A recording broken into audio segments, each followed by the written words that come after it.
पुकारो हुसैन, दिल से पुकारो हुसैन। अस्सलामुअलैकुम नाज़रीन, आप देख रहे हैं A1 ग्लोबल टीवी और मैं हूं नाइला भट्टी। सबसे पहले शामिल करते हैं आज की अहम खबरें।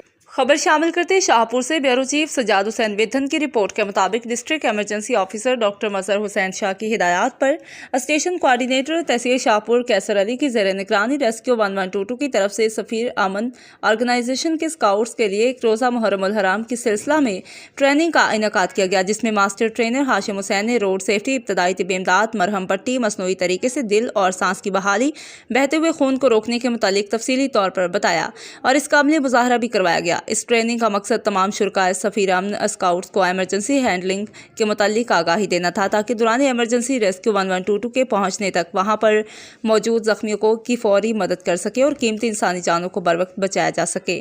इस मौका पर सदर सफ़ीर अमन राजा सामिन अब्बास ने रेस्क्यू 1122 की ट्रेनर टीम का शुक्रिया अदा किया।